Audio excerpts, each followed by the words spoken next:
चयन कर रहे हैं और इस लिहाज से इस सीट को जानना और समझना बहुत सहयोगी हमारे इस वक्त ग्राउंड जीरो से जुड़े हुए हैं। विनीता हमारे साथ जुड़ गई हैं।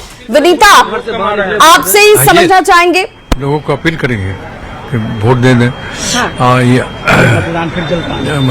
इसी मतदान केंद्र पर दे, जिससे हमारा जो कैंडिडेट है सो जीत जाए। देखिए, इन्होंने वोट डाल दिए हैं और पूरा परिवार एक साथ यहाँ पहुंचा है। दीपक ठाकुर भी है। सर, पहले निशान दिखा दीजिए। पूरे परिवार एक साथ आपने वोट डाला? जी, सब लोगों ने एक साथ वोट डाला। सुबह ही सुबह। जलपान अभी नहीं हुआ है, मतदान पहले हुआ है। हाँ, चाय पान हो गया है। चाय पान हो गया है, लेकिन जी जलपान नहीं हुआ है, मतदान पहले हुआ है। सब लोग सजग थे कि पहले सुबह सुबह वोट डालना है, क्योंकि नितिन नवीन जी का आदेश था कि मैं 51,900 कुछ से जीता था, इस बार कैंडिडेट को कम से कम 52,000 से जितवाइए। मतलब ये आंकड़ा बढ़े, ये बढ़े। सोचिए, नजर कम आ रहे हैं। अभी तो शुरुआत है, बिल्कुल आएंगे, जम के आएंगे। बिल्कुल। तो देखिए, पूरा परिवार यानी सीपी ठाकुर, उनके बेटे विवेक ठाकुर और उनके छोटे बेटे दीपक ठाकुर सभी एक साथ यहाँ पर मतदान केंद्र पर पहुंचे, अपने मताधिकार का प्रयोग किया। अपील भी लोगों से की कि पहले मतदान फिर जलपान, और एक एक करके जो मतदाता हैं वो भी आ रहे हैं। आंकड़ा भी बताया जा रहा है कि पिछले जो चुनाव हुए थे, बिहार विधानसभा चुनाव, उसमें जो जीत का आंकड़ा था, उस जीत के आंकड़े से इस बार की बड़ी जीत होगी। यानी जो वोटों का प्रतिशत है वो ज्यादा होगा। और विनीता, यही तो खूबसूरती है इस लोकतंत्र की। अपने वोट के जरिए लोग ये तय करते हैं कि उन्हें कौन सा नेता पसंद है, उनके क्षेत्र के लिए कौन सबसे ज्यादा उपयुक्त है, और इसलिए आज से वोटिंग प्रतिशत बढ़े, ये हम सभी चाहते हैं। तो पिछला रिकॉर्ड टूट जाए, 40% से ज्यादा लोग वोटिंग करें और एक कीर्तिमान स्थापित करें कि भाई बाई इलेक्शन ही क्यों ना हो, वोटर यहाँ के बहुत सजग हैं। बिल्कुल, कोशिश भी वही है, तस्वीर भी वही नजर आ रही है। साफ तौर पे मैसेज भी यही दिया जा रहा है कि भले ही बिहार विधानसभा चुनाव में 40% के आसपास वोटिंग हुई, लेकिन इस बार उसको कम से कम 50 किया जाए। और अगर बांकीपुर की हम बात करें तो बांकीपुर में लगभग 51,000 समथिंग वोट नितिन नवीन को पिछले चुनाव में मिले थे, लेकिन अब जो उपचुनाव हो रहे हैं तो कोशिश ये है कि वो जो आंकड़ा है वो 52,000 प्लस किया जाए, यानी जो वोटों का अंतर है वो 50,000 से अधिक हो। तो ऐसे में जो तैयारी है वो भी बड़ी की गई है, ताकि जो वोट है वो ज्यादा से ज्यादा डाले जाएं। लगातार जो वीआईपी है वो भी आ रहे हैं, उनका भी यही कहना है, लोगों से अपील किया जा रहा है कि ज्यादा से ज्यादा बढ़ चढ़ कर इस लोकतंत्र के महापर्व में अपनी हिस्सेदारी दिखाएं। और यहाँ देख सकते हैं कि एक एक करके जो मतदान की प्रक्रिया है वो पूरी की जा रही है। कुछ लोग वोट डालने आ रहे हैं वो, और जो मतदान की प्रक्रिया है यहाँ देखिए, शांतिपूर्ण तरीके से मतदान हो रहे हैं और एक एक करके जो मतदाता हैं वो भी आ रहे हैं।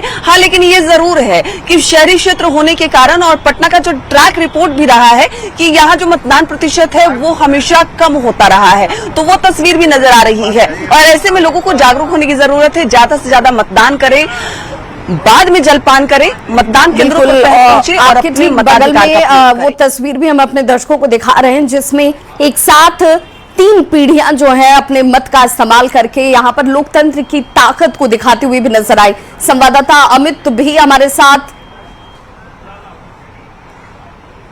और देखिए लगातार अब प्रतिक्रियाओं के लिए भी हमें जुड़ना होगा। सोनाली आनंद जो है हमारे साथ इस वक्त जुड़ चुके हैं, जनस्वराज के प्रवक्ता है।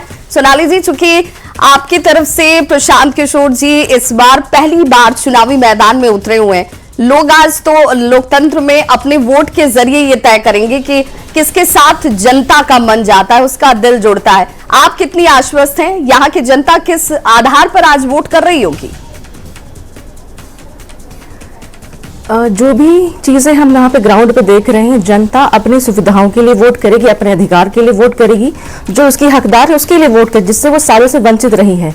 जो सुविधाएं, जो चीजें, जो फंड उनके लिए आता है, उनके हिस्से में वो चीजें नहीं गई हैं, और जनता आज इस बार उनके पास विकल्प होने के कारण उस सारी चीजों पे वोट देगी।